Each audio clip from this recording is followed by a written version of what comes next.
शिल्पा शहर की पढ़ी लिखी और होशियार लड़की है, जिसकी शादी उसके पापा के सालों पुराने वादे की वजह से गांव के विकास से हो जाती है।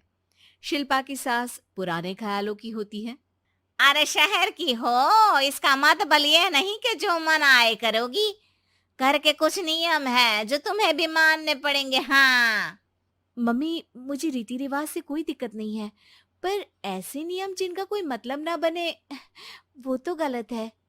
हाय, देखो तो। अरे घर आए एक दिन पूरा नहीं हुआ और सास से जुबान लड़ाना भी शुरू। नहीं हो, बहू हो, अपनी हद में रहना सीख लो। हाँ। इतने में विकास भी वहां आ जाता है। माँ, मुझे लगता है शिल्पा को घर रहने की जगह दुकान चलना चाहिए। इसकी नई चीजों की समझ और सोच हमारे बिजनेस के लिए बहुत अच्छी रहेगी। बेटे की बात सुनकर माँ को बहुत गुस्सा आ जाता है। अच्छा, अरे बीवी के आते ही तेरे तो सुर बदल गए। अगर ये दुकान जाने लगी तो गांव में क्या इज्जत रह जाएगी हमारी है। लोग क्या कहेंगे। ये कहीं नहीं जाएंगे बस। हाँ। माँ के आगे और कुछ बोले बिना विकास वहां से चला जाता है और सास शिल्पा को घर के कामों में लगा देती है। उसी रात विकास और शिल्पा साथ बैठकर बातें कर रहे होते हैं। मम्मी ऐसा क्यों सोचती हैं कि औरतें कुछ नहीं कर सकती, और उन्हें लोगों की इतनी चिंता क्यों है? पापा की डेथ के बाद माँ ने दुकान संभालने की कोशिश की थी, पर लोगों ने उल्टी सीधी बातें सुनाकर उनका आत्मविश्वास इतना गिरा दिया कि वो कुछ कर ही नहीं पाई और सोचने लगी कि शायद औरतें ये सब कर ही नहीं सकती। इसलिए उनसे भी नहीं हुआ। लोगों की यही तो दिक्कत है, उन्हें अपने से ज्यादा दूसरे की जिंदगी में स्वाद आता है। वैसे लोग जिनसे डरते हैं ना, उन्हें ही तोड़ने की कोशिश करते हैं। आप फिक्र मत करो, मम्मी की सोच बदलने का तरीका है मेरे पास। और अगले ही दिन से शिल्पा अपनी सास की सोच बदलने और लोग क्या कहेंगे के डर को खत्म करने की जद्दोजहद में जुट जाती है। मम्मी, आपको पता है, गीता बबीता, अरे जिनके ऊपर दंगल फिल्म भी बनी है, मैं फिल्म बिल में नहीं देखती। हाँ। वो हरियाणा की लड़कियां हैं। दोनों रेसलर हैं। उन्होंने जब ये शुरू किया था ना, तो लोगों ने बहुत बातें बनाई, बुरा भला बोला, मजाक भी बनाया, लेकिन उन्होंने ना किसी की सुनी, ना अपने ऊपर से विश्वास खोया और ना ही हार मानी। और देखो, आज किस मुकाम पर है। अरे तो ये सब मुझे क्यों सुना रही है। हाँ। नहीं नहीं, बस ऐसे ही, हमें अपने आसपास की खबरें तो रखनी चाहिए ना। ऐसा कहकर शिल्पा अपनी सास को सोच में डालकर वहां से चली जाती है। अब शिल्पा हर दिन दुनिया के अगेंस्ट अपनी हिम्मत से सक्सेसफुल बनने वाली लड़कियों की कहानी अपनी सास को सुनाने लगती है। इसी तरह कुछ समय बीत जाता है। और माँ, आजकल बहुत चुप चुप रहती हो, सब ठीक तो है ना? बस कुछ सोचती रहती हैं, इसीलिए ज्यादा बोल नहीं पाती। ऐसा क्यों हुआ माँ? कोई दिक्कत है क्या? अरे तेरी पत्नी ही दिक्कत है। है? मैंने क्या किया? अरे रोज मुझे कुछ समझाने के मकसद से एक नई कहानी सुनाती है, पर खुद नहीं जानती कि मुझे सब पहले से पता है। हाँ। तो फिर दिक्कत क्या है माँ?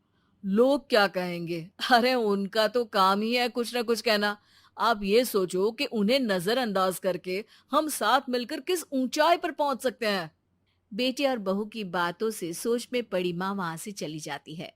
अगली सुबह सबसे पहले तैयार सास आवाज लगाकर बेटे और बहू को बुलाने लगती है। अरे कहाँ सोते पड़े हो दोनों? किसी को घर में कोई काम नहीं है का? हाँ। सास की आवाज सुन शिल्पा भागती हुई कमरे से बाहर निकल आती है, जिसके पीछे विकास भी बाहर आ जाता है। मम्मी, आप इतनी सुबह तैयार होकर कहाँ जा रही हैं? अरे किसी नई शुरुआत से पहले भगवान का आशीर्वाद बनता है या नहीं? मैं सीधा दुकान जाऊंगी, तुम काम निपटा कर आ जाना है। सास की बात सुन शिल्पा और विकास खुशी से फूले नहीं समाते। ये हुई ना मेरी माँ वाली बात। पूरा परिवार मिलकर दुकान पर काम करने लगता है, जिसमें विकास और उसकी माँ दुकान संभालते हैं, तो शिल्पा काम को ऑनलाइन डाल शहर और इंटरनेट का काम संभालने लगती है, जिसे देख गांव में लोगों के बीच गॉसिप शुरू होते देर नहीं लगती। और अब क्या विकास भाई, अकेले काम संभल नहीं रहा था तो नौकर रख लेते। और तो को यहाँ लाने की क्या जरूरत थी। इन्हें घर में जो काम बोलो वो तो सही से करती नहीं, यहाँ आकर तो तुम्हें डुबा ही देंगी। अरे भाई साहब, अगर आपके घर की औरतें सही से काम नहीं करती ना, तो हमें उससे कोई लेना देना नहीं। यहाँ आपकी पंचायत के लिए किसी के पास समय नहीं है। हाँ, करारा जवाब सुन बातें सुनाने आए लोग मुंह लटकाए उल्टे पैर वापस चले जाते हैं। वाह मम्मी, ये तो अब दोबारा कभी भूल कर भी यहाँ नहीं आएंगे। I am so proud of you. अरे बहुत हुआ, हाँ काम पर लगो चलो। तीनों आपस में काम बांटकर अपने अपने काम पर लग जाते हैं। इसी तरह दिनों के साथ महीने बीतते हैं, जिसमें शिल्पा की पढ़ाई, विकास की मार्केट स्किल और सास की फाइनेंशियल मैनेजमेंट से उनकी दुकान बहुत अच्छा बड़ा बिजनेस बन जाता है, जो गांव के साथ साथ शहर में भी अच्छा खासा मशहूर हो जाता है। अरे सच ही कहते थे तुम दोनों, लोगों का तो काम ही होता है कहना। अब हमें सुनना है या नजरअंदाज करना है वो तो हमारे ऊपर है। हाँ, आपकी शुरुआत में गालियां और आसमान छूने पर तालियां, ऐसे लोगों का तो काम ही है पलटना। इनकी बातों से हमें कभी अपनी राह बदलनी नहीं चाहिए, बल्कि अगर बातें बन रही है तो समझ जाओ कि रास्ता सही है।